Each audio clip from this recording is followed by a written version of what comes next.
Bien, tal y como les habíamos prometido, hoy tengo un plato fuerte. Hoy tengo tres prestigiosos abogados. Hoy tengo en el programa a Eduardo Jorge Prats, tengo a Jorge Luis Polanco y a Valentín Medrano, con quien vamos a hablar acerca de cómo está fluyendo, cómo actúa la justicia en tiempos de coronavirus y todo lo que tiene que ver con este proceso. Para mí es un inmenso placer tenerlos a los tres en este su programa Verdades al Aire. ¿Cómo están ustedes, jóvenes?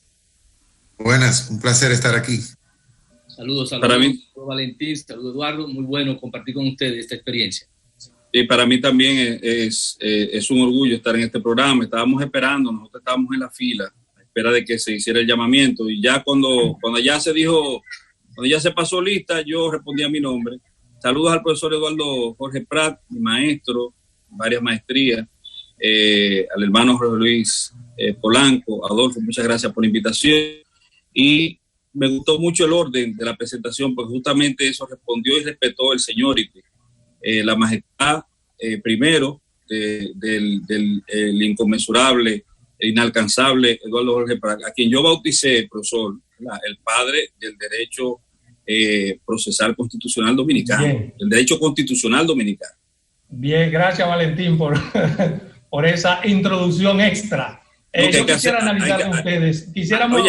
Hay que hacerlo, Adolfo, porque hay una sola vida y hay una sola oportunidad, y no se puede ser mezquino. Dar a cada quien lo que le corresponde, ¿verdad? Eso es el derecho, ¿verdad, hermano Jorge Luis? Dar a cada quien lo que le corresponde según la norma. Eso es correcto. Y en este país necesitamos levantar los sacrificios de otros compañeros, de jóvenes valiosos que se han sacrificado trabajando profesionalmente, como Eduardo y como tú. Gracias, Jorge. Gracias. Yo quisiera comenzar con una pregunta que es general para los tres. Yo quisiera la valoración de ustedes en torno a la actividad o casi inactividad en tiempos de coronavirus en la justicia y cómo se está manejando todo esto. Vamos a comenzar con Eduardo, ya que Valentín... Sí, gracias. Yo pienso que el Poder Judicial se ha ido adecuando poco a poco con la introducción de la tecnología digital a los requerimientos que ha implicado el confinamiento y el cierre de actividades jurisdiccionales. Pero sí ya resulta una medida cada día más restrictiva el cierre de los tribunales. En este sentido, creo que hay que seguir habilitando las vías electrónicas, pero definitivamente hay un conjunto de demandas ciudadanas de justicia que no pueden esperar más. En este sentido, los procedimientos judiciales van a tener que adaptarse. No todo necesita una audiencia oral, hay depósitos de documentos, hay notificaciones que se necesitan hacer. Es decir, la justicia no puede esperar. Y esto se hace muy acuciante en todos los casos de los procesos constitucionales, sobre los cuales no pesa ninguna restricción en ningún estado de excepción, como es el caso de habeas corpus, amparo y demás. En República Dominicana, contrario a otros lugares donde ha habido cuestionamiento en la justicia de las medidas excepcionales adoptadas por las autoridades, no se han producido demandas. Pero esto no quiere decir que no se hayan violado derechos, porque soy de los que pienso que gran parte de las medidas restrictivas que se han impuesto son medidas de dudosa legalidad desde el punto de vista... Hasta ahí vamos a llegar, profesor. De su tipificación penal.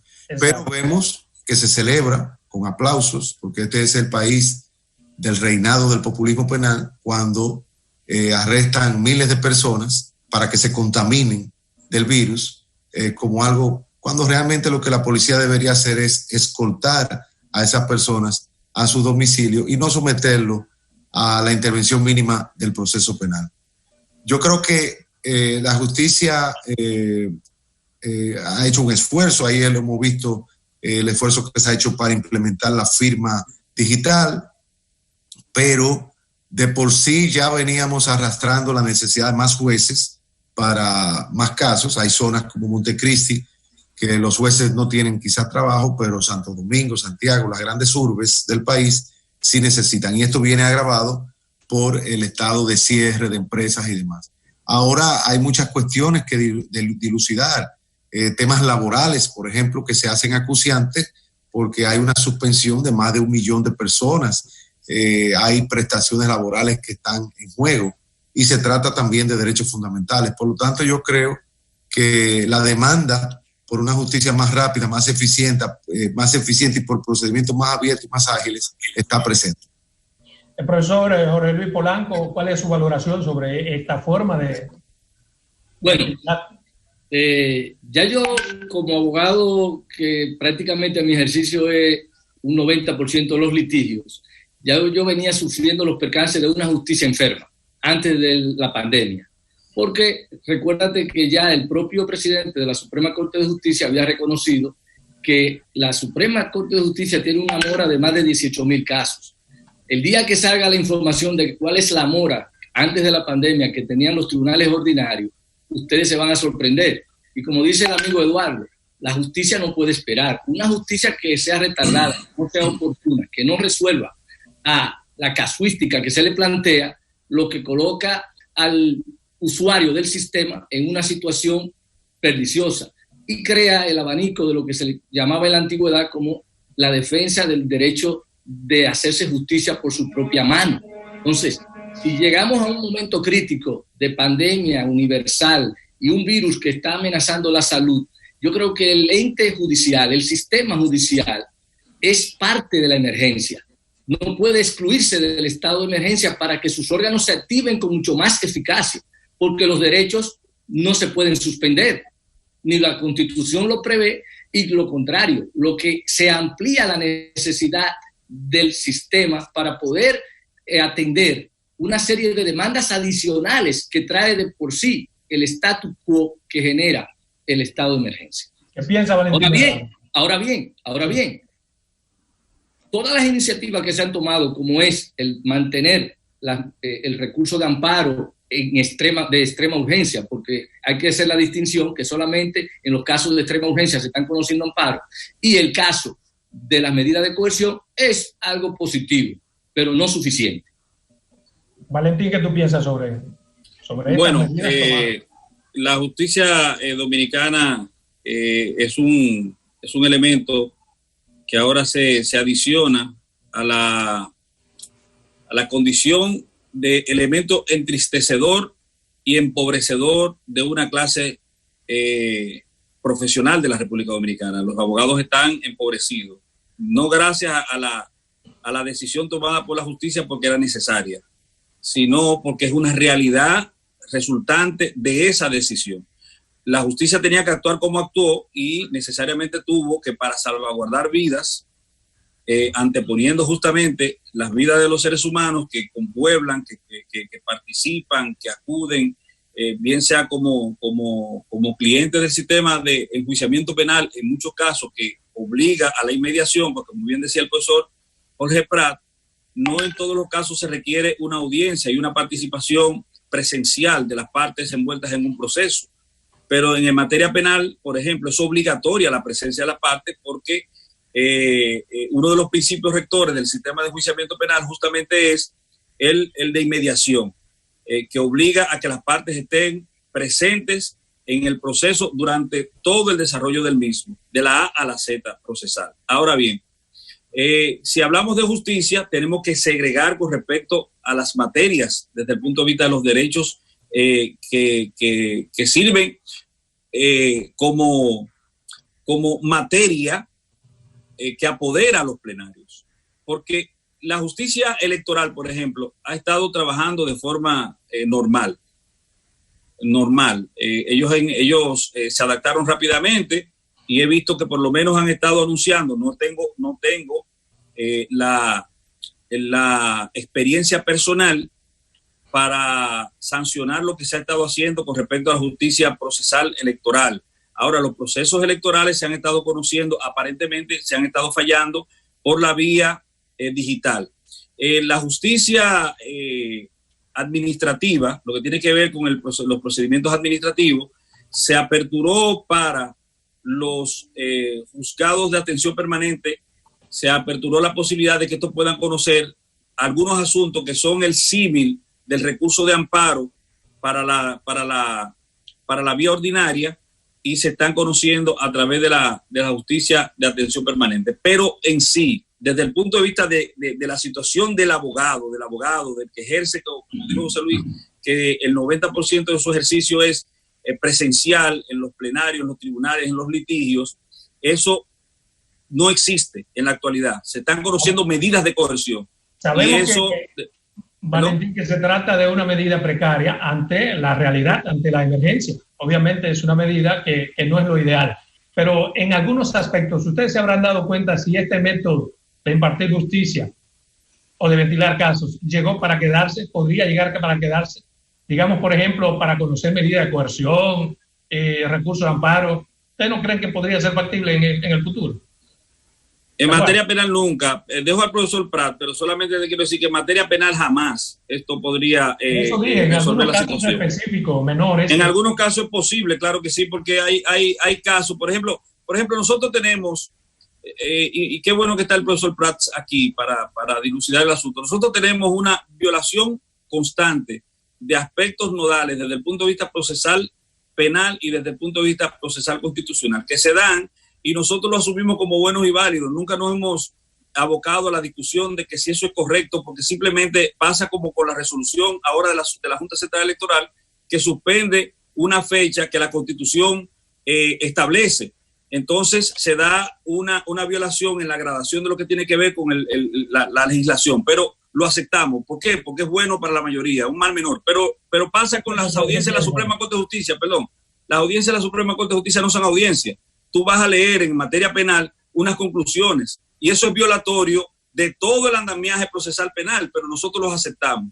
Ahora, en materia procesal penal es imposible que se den audiencias con la efectividad y las exigencias de los principios rectores del Código Procesal Penal, los 28. Pero eso habría de esperarse, Valentín, porque estamos ante un caso excepcional. No puede tener todas las condiciones de una normalidad, porque no se cumplen con todas las reglas de un proceso. Precisamente. Bueno, pero el mal menor. Bueno, vamos, profesor, esta es su oportunidad. Escúcheme. Yo pienso que el juicio penal exige la oralidad y la inmediatividad, y habría que ver si la audiencia virtual cumple con eso, porque en la medida en que se pueda exhibir al reo, en la medida en que se pueda oír al reo, que se puedan oír a sus defensores, que eso se pueda constatar, pues en esa medida se aseguran los derechos de las partes. Uno de los grandes problemas, y creo que Jorge Luis lo ha dicho con mucha propiedad, es que ya arrastraban una justicia enferma, y la enfermedad viene no solamente en el procedimiento, sino en la infraestructura. Si uno toma, por ejemplo, lo que ha sido durante mucho tiempo el Tribunal Superior Administrativo, y ahí hay que meter en una caja de zapatos 80 abogados esperando audiencia. En tiempos de pandemia, que van a ser los próximos 3 o 4 años, ya no hay manera de sostener audiencia en condiciones de insalubridad. Es decir, es que se necesita de algún modo de congestionar a los tribunales a través de la vía electrónica, donde no sea necesario. Por ejemplo, ¿qué necesidad hay de ir al Tribunal Constitucional a leer las conclusiones de una acción directa de inconstitucionalidad? ¿Qué necesidad hay de ir a la Suprema Corte a leer unas conclusiones de un recurso de casación? O sea, que este proceso podría quedar audiencia para lo que sea necesario. Pero sometimiento de demandas civiles, contencioso administrativa por la vía electrónica, la réplica y la contrarréplica por la vía electrónica, reunión, ¿cómo se dice? Cuando se solicita audiencia pública, por ejemplo, en el caso de los contenciosos administrativos, bueno, pues se hace virtual y se discute. Y los mismos amparos. O sea, yo creo que lo importante aquí es ese concepto de que necesitamos una justicia ágil. Y yo me alegro de que, mal que bien, a la cañona hemos tenido que hablar, porque tenemos 15 años hablando de justicia electrónica, de firma digital, y ahora es que nosotros estamos implementando eso. Y lo mismo en la educación, hablando de la educación virtual, y ahora es que todos estamos entrenándonos para dar la clase virtual. No, ya esto llegó para quedarse, y esto realmente va a ser, yo creo que la tecnología virtual ayuda también. Antes de irnos, te permite ver los escritos, te permite tener una interactividad, porque las pruebas se pueden exhibir, se pueden poner en pantalla, la puede ver la parte, tú no tienes que estarle pasando al alguacil los documentos. O sea, hay cosas positivas que se pueden aprovechar de esta pandemia para la justicia, pero a final de cuentas, nosotros lo que necesitamos es jueces y operadores del sistema que funcionen con y sin pandemia. Y ahí estoy yo. ¿Qué opina, Jorge Luis? La enfermedad no fue ahora. Hay un ejemplo que tenemos para valorar, que es el caso del Tribunal Superior Electoral. El Tribunal Superior Electoral, todas sus audiencias son publicitadas a través de YouTube. Todos los ciudadanos, tanto en el país como en el extranjero, pueden darle seguimiento a todos los procesos que celebra el Tribunal Superior Electoral a través de YouTube en tiempos reales. Segundo, todos los procesos son grabados. Tercero, respetan hasta el momento, he visto poca crítica al respeto de su propia jurisprudencia, lo cual facilita el conocimiento de casos y de volúmenes porque sean semejantes, similares, y eso ayuda a la agilización de los procesos. Tercero y cuarto, la actitud de la mora que presenta el Tribunal Superior Electoral prácticamente cero. Y nadie se ha quejado de que le hayan fallado. El tema es, tú puedes estar conforme o inconforme, pero en el fondo has recibido la decisión del juez, por lo cual ese parámetro, ese sistema que ha utilizado el Tribunal Superior Electoral es un ejemplo para que el Poder Judicial lo examine, lo evalúe y lo ponga en práctica en aquellas materias y aquellos casos que se pueda realizar, lo cual es un ejemplo positivo. Bien, vámonos a una primera pausa comercial. Y es cierto lo que dices, estoy de acuerdo. 277 casos en tiempo de coronavirus ha ventilado el Tribunal Superior Electoral y unos 72 casos el Tribunal Constitucional. Vámonos a una primera pausa, regresamos en 2 minutos.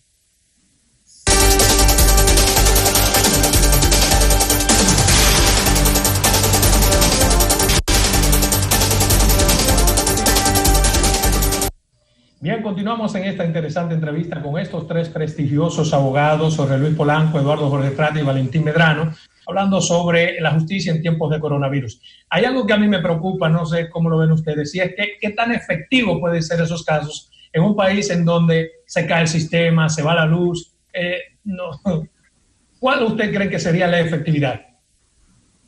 Por ejemplo, 1.200 casos solamente en atención permanente, de esos 375 audiencias virtuales y 863 decisiones. San Pedro de Macorís, en La Vega y en Santo Domingo. ¿Usted cree que eso es suficiente, profesor? Que hablen los penalistas ahí, que son los que... Bueno, Jorge Luis, tú que... Puedo tener una experiencia a primera mano. Mira, el problema del sistema judicial es un tema de cultura, es un tema de capacidad, es un tema de disponibilidad, es un tema de competencia, es un tema no solamente de buscar recursos económicos, de que el actor, los agentes que participamos en el sistema, colaboremos, la participación solidaria, de no ser obstáculo para que las cosas avancen y tener el espíritu de justicia, que debe ser la esencia de todo proceso, para que haya al final una decisión. Si esa filosofía la ponemos en práctica en nuestra cotidianidad, vamos a obtener resultados de inmediato. Y ya entonces podemos hacer un examen, una radiografía de experiencia. Podremos conseguir experiencias de otros países que son ejemplos en algunos tipos de casos.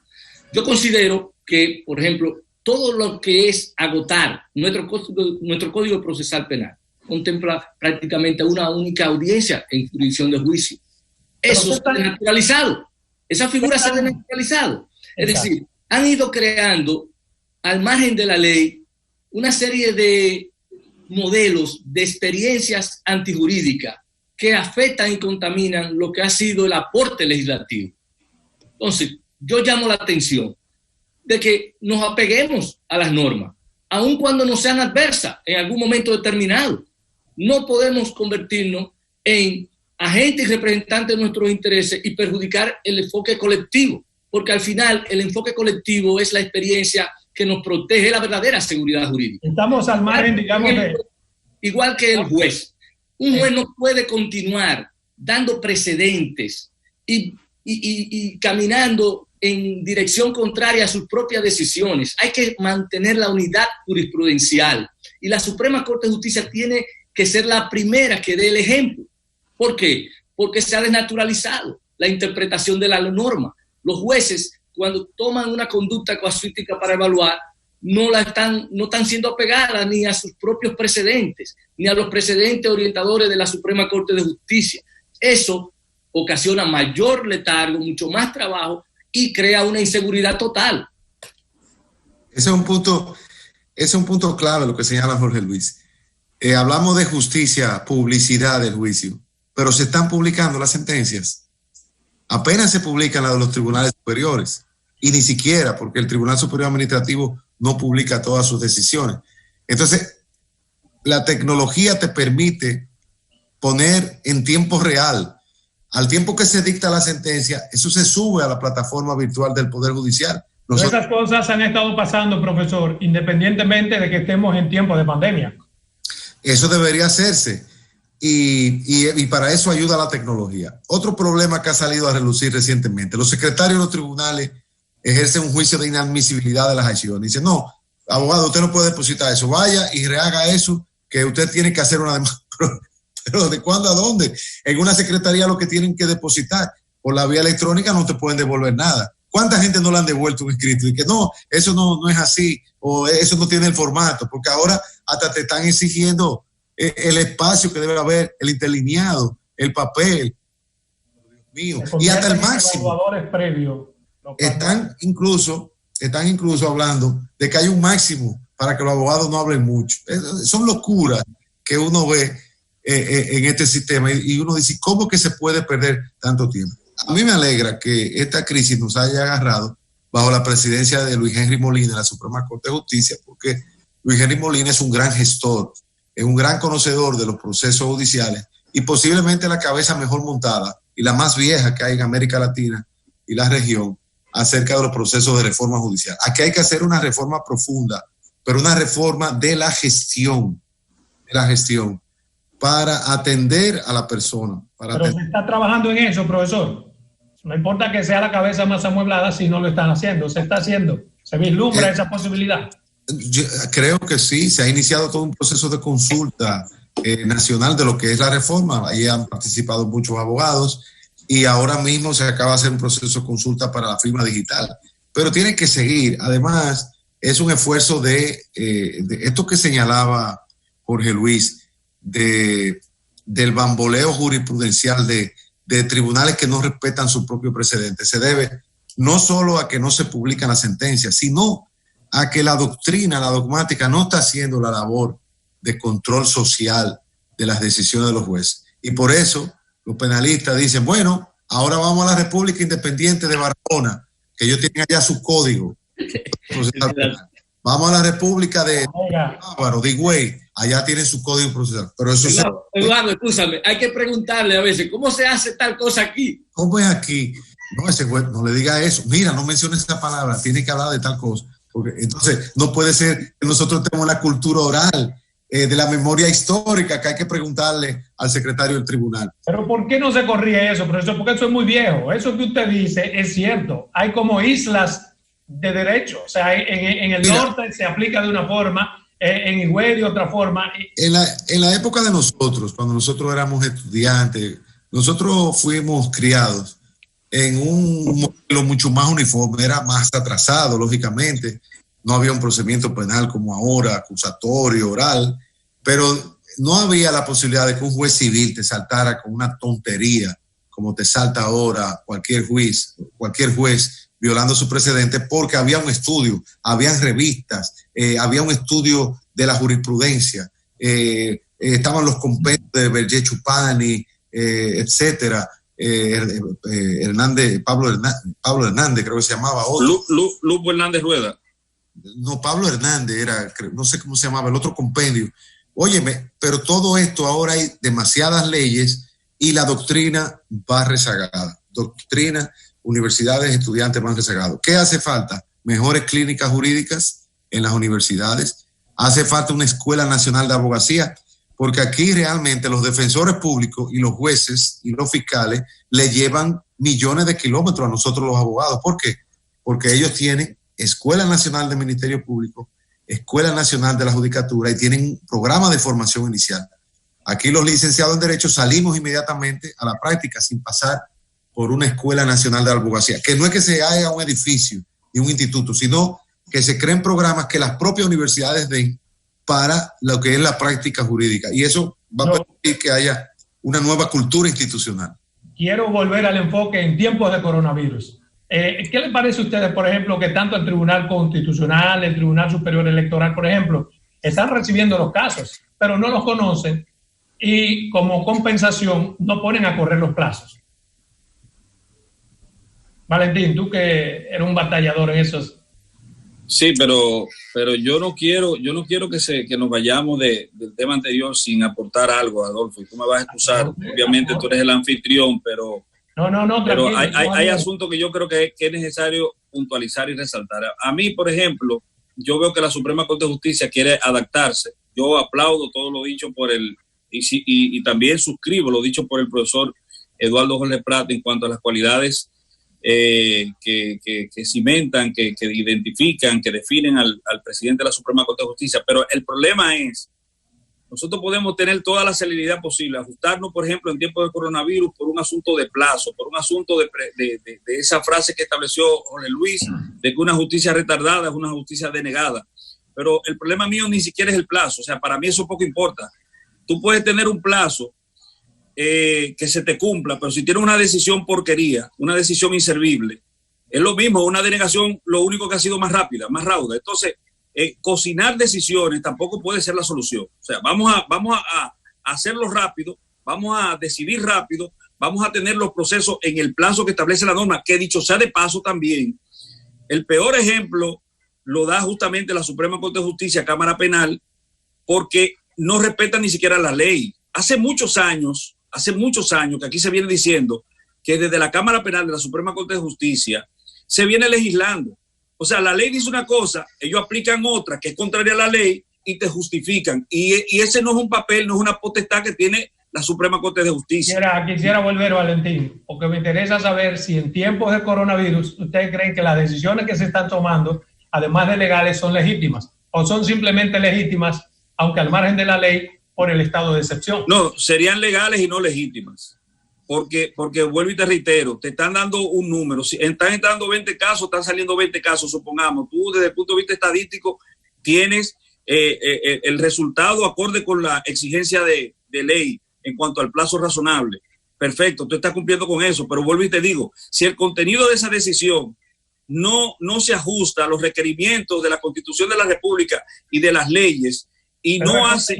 Valentín, y perdóneme, el contenido no tiene nada que ver con coronavirus. El contenido no tiene que ver con una emergencia. Porque pero parece que un mal contenido, perdóname, lo va a dar porque no tiene las herramientas, con o sin coronavirus. Pero parece que tú no escuchaste lo que dijo Jorge Luis, que matizó el profesor Eduardo Jorge Prat, de que la justicia venía enferma previo al coronavirus, que esta es una afección, esta es una simple gripe para la justicia. Yo lo escuché, coronavirus. Que lo estoy enfocando en tiempos de coronavirus, hermano.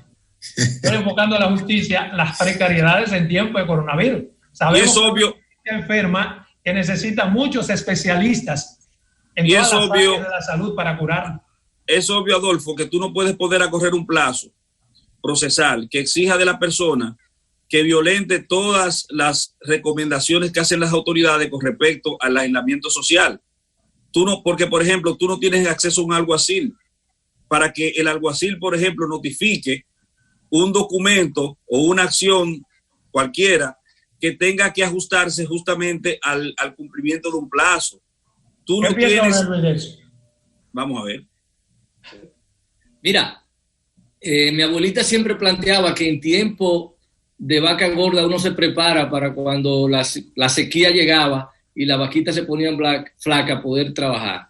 Eso es algo muy natural. Nosotros insistimos de comparar siempre lo que era previo a la pandemia, porque realmente recuérdate que la justicia es continua y lo único que crea la situación de la pandemia es una situación extrema, donde se activan los mismos componentes que teníamos, pero ahora tenemos que atender las necesidades extraordinarias que se van presentando. los órganos nuestros van a ser deficitarios, no van a satisfacer la demanda de los ciudadanos. Si no la protegían, si no le daban la respuesta previo a un estado ordinario. En la época del sistema ordinario no lo hacían. Entonces, esto debe servirnos de experiencia al sistema judicial, que hay que prepararse, que hay que eficientizarse, que ya no hay más tiempo que perder. Se ha perdido demasiados recursos, demasiado tiempo, hay demasiadas capacidades. Yo valoro la posición de que hoy podamos tener un juez presidente de la Suprema Corte de Justicia que llega precisamente pocos días antes de la pandemia, tiene un componente, tiene que hacer su esfuerzo, pero yo llamo la atención. Por mejor jugador que sea el presidente de la Suprema Corte de Justicia, no va a lograr ningún propósito si no lo hace en equipo. Se necesita que el juez de paz, que el secretario de cualquier comunidad, por más lejana que sea, entre dentro de lo que es el sistema, para que sea en conjunto que logremos activar el sistema. Y tú puedes estar seguro, la ciudadanía puede estar seguro, que cuando llegue una pandemia, se prolongue esta o llegue una nueva, el sistema judicial va a funcionar. Yo concluyo diciendo, para mí el sistema judicial está buscando soluciones pequeñas, tratando de tapar heridas mínimas, pero la hemorragia sigue, va a continuar, porque es un mal que viene con anterioridad.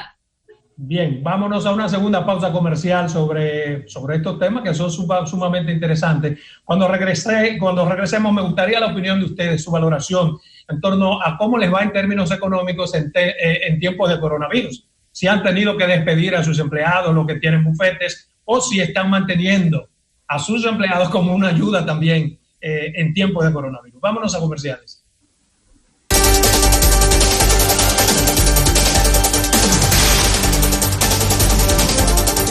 Bien, antes de irnos a una segunda pausa comercial, le preguntaba a ustedes si han tenido algún tipo de problema en términos económicos, han tenido que suspender o despedir a algún empleado producto de lo que se está viviendo en tiempos de coronavirus. Eduardo, ¿te ha tocado esa? Fíjate, esta crisis debe recaer fundamentalmente sobre el Estado y las empresas, y de algún modo las firmas de cualquier tamaño son empresas, y yo creo que el compromiso debe ser sostener la continuidad de los servicios hasta tanto pues haya una recuperación de la normalidad. En el caso de las firmas de abogados, no se trata de empresas que pueden despedir o suspender los trabajadores como lo hace cualquier factoría. Una empresa es como un taller de costura con una atención personalizada y con relaciones personales entre los abogados, y hay que apostar al mediano y largo plazo. Nosotros tenemos que estar preparados para trabajar a remoto. ¿Pero no te ha tocado suspender a ninguno? No, ni lo pienso, porque el día que tenga que suspender, ese día tengo que cerrar la firma. Bien, Jorge Luis. Hay que aguantar hasta el final y hay que poner la cuota de sacrificio que tengamos que poner, porque cada uno de estos recursos humanos toma mucho tiempo educarlos, mucho tiempo entrenarlos, y por lo tanto es un desperdicio cualquier suspensión o despido de ese personal, que es un personal con el cual uno ha venido desarrollando un trabajo. Yo creo que hay que, todas las empresas, en la medida de sus posibilidades, lógicamente, tienen que contribuir con la solución de esta situación que afecta sobre todo a las personas de menos recursos. ¿Te ha tocado, Jorge Luis? Bueno, en la situación mía, obviamente no he despedido a nadie. Tengo una política donde utilizo la fuente de recursos normal, cualquier reserva que haya tenido la firma para enfrentar los compromisos que se han ido presentando, incluyendo las nóminas, asumirlas. Además, también la capacidad durante más de 32 años de ejercicio profesional de poder recurrir al ente financiero en caso de que en algún momento resulte alguna limitación de recursos para poder subsidiar las necesidades que se vayan presentando. Pero tengo que reconocer que una comunidad de más de 30,000 abogados no van a poder tener la misma capacidad que hemos experimentado nosotros, por lo cual nos preocupa real y efectivamente lo que significa para el ejercicio profesional liberal, que no depende de unos ingresos fijos, este momento, esta precariedad que genera la existencia del virus en el país, va a ocasionar un letargo, va a afectar en la psicología, en la economía de toda esa comunidad jurídica, por lo cual nosotros también vamos a tener que aprovechar esta experiencia para empezar a crear mecanismos de organización, de solidaridad profesional que permitan en momentos difíciles poder llegar la mano amiga a esos colegas que trabajan. Yo, bueno, te diré lo siguiente, en el hedonismo no se entiende ciertas frases que son populares entre los seres humanos, como por ejemplo, guardar pan pa' mayo y las vacas flacas que estableció Jorge Luis hace un rato. Hay que, cuando está en la vaca gorda, hay que guardar para que cuando se meta el periodo de vacas flacas, que eso es bíblico. Justamente casi siempre los abogados que han tenido esa capacidad de restricción pues han podido tener niveles de ahorro. Cuando llegan las épocas buenas, pues ahorran, porque es impredecible cuando se pueda entrar un periodo malo. En el caso nuestro no hemos tenido que acudir, aunque también, igual que acusaba José Luis con anterioridad, nosotros no hemos tenido ingresos durante el periodo del COVID-19. Es decir, que el abogado, por ejemplo, que por lo regular es en el 99%, es una persona que ejerce una profesión liberal que no tiene vínculos con las AFP, no tiene la capacidad, ¿verdad?, de acudir a que les repongan los impuestos que pagan. Nosotros no tenemos forma de ir a buscar que nos devuelvan parte de los impuestos que nosotros pagamos, que nos retribuyan durante el periodo de vaca flaca. Y es un asunto más de, como decía el profesor, de solidaridad a la que uno acude con respecto a los trabajadores que están cesantes en su casa, no están haciendo absolutamente nada porque nada se está produciendo. Entonces, por un asunto de humanidad, uno los mantiene acudiendo a los ahorros propios. Yo no he acudido a ello y me siento muy a gusto de no haberlo hecho. De verdad que sí, me siento un poquito más humano por no haber acudido a ese tipo de acción, porque todos estamos como en un gran barco donde el último que se debe hundir con la embarcación es el capitán, y por vía de consecuencia él es responsable del resto de la tripulación. Mire, yo no quisiera despedir el programa, ya nos queda poco tiempo, sin la valoración de ustedes acerca de qué tan constitucional o inconstitucional son las decisiones que se toman en este periodo de emergencia. El profesor Eduardo en varios tweets ha criticado, y me gustaría que lo haga por aquí. ¿Por qué usted dice que es inconstitucional, por ejemplo, impedir que el peregrino realice su manifestación religiosa? No, yo pienso que las libertades son restringibles. La libertad de tránsito, el derecho de reunión, tal como se ha establecido. Lo que creo es que no está claro desde el punto de vista penal si constituye un ilícito el negarse a acatar la orden de confinamiento o el toque de queda. Hay una disposición del Ministerio Público, de la Procuraduría General de la República, donde se vincula el desacato a una orden policial en este sentido como delito de rebelión. Pero yo creo que la rebelión en el Código Penal napoleónico tiene unos elementos constitutivos que ustedes los penalistas sabrán mejor que yo en qué consisten. Pero en época de emergencia no sería una rebelión que la... No, es que ese es el tema, que no se puede estericar, no se pueden estirar los tipos penales, ni siquiera en la emergencia. Y por eso nosotros hemos dicho, señores, hay que hacer una reforma legal para tipificar claramente las infracciones que se producen a raíz de violar las normas que entiendo yo que se deben imponer para restringir las libertades. Pero fíjense, ¿por qué ustedes creen que en República Dominicana no se ha modificado el Código Penal? No se ha modificado porque no hay necesidad, porque el juez puede crear la infracción al momento de juzgar. Aquí hay gente que han condenado por delitos informáticos bajo la figura de la estafa. Y eso aquí se aplaude. Por eso aquí no hay una inflación legislativa, porque el populismo penal aquí se expresa jurisdiccionalmente. Vemos en todos los países del mundo las iglesias protestando porque tú no puedes enterrar a los muertos. Para mí es una cosa... Me quedan 2 minutos. Quisiera la opinión de Jorge Luis de Valentín sobre eso. Mira, en cuanto a mi apreciación, se quiere hacer un esfuerzo, pero yo creo que lo que ha sido más desagradable es ver cómo los agentes policiales ejecutan las medidas. Creo que es abusivo, que es arbitrario. Vi casos, por ejemplo, de personas que estaban dentro de su casa sentados, aislados prácticamente, se abrían la puerta, penetraban, lo sacaban. Eso para mí es un abuso. La sociedad tiene que responderle. Eso no es posible, eso no se justifica. Se ha ido siendo creativo. Yo creo que prácticamente los hechos que se están cometiendo van a ser, Eduardo y Valentín, aquellos casos que conocíamos como de simple policía. Es decir, el esfuerzo mayor que pudiéramos hacer para buscar una tipificación a las conductas que se están presentando es prácticamente infracciones muy leves, muy simples, pero son las que tenemos, porque estoy de acuerdo con Eduardo. Si no hay una ley previa, usted no va a poder aplicar ninguna sanción, porque la propia Constitución lo prohíbe. Bien, Valentín, finalmente tu opinión sobre eso. Me queda un minuto. Mira, los legisladores han demostrado que están en una actitud levantista, pero ellos pudieron haber resuelto ese problema en beneficio de la sociedad dominicana y de la misma policía que está en riesgo. La policía está corriendo un riesgo todos los días tratando de mantener el orden, que es un principio neurálgico en cualquier tipo de sociedad.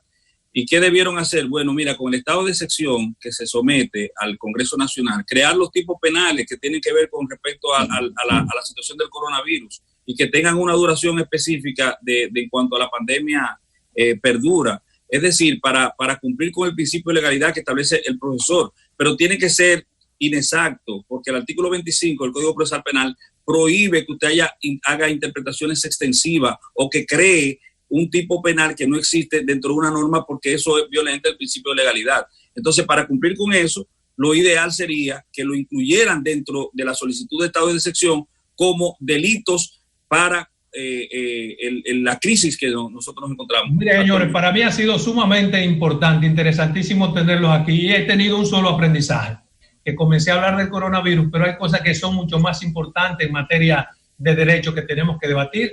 Por eso les pido encarecidamente que hagamos otro programa en donde analicemos todas esas cosas y las posibles antinomias constitucionales y legales que han devenido de todo este proceso. El presidente de la República, si puede continuar, si no puede continuar. Y me gustaría tener la anuencia de ustedes para un siguiente programa, ya no hablando del coronavirus, sino de todo lo que afecta al derecho. ¿Me lo permiten? Claro. Amén, amén. Gracias. Bueno, pues para mí un honor tenerlo aquí en su programa Verdades al Aire. Espero tenerlo de nuevo para la próxima semana. Vámonos. Saludos a todos.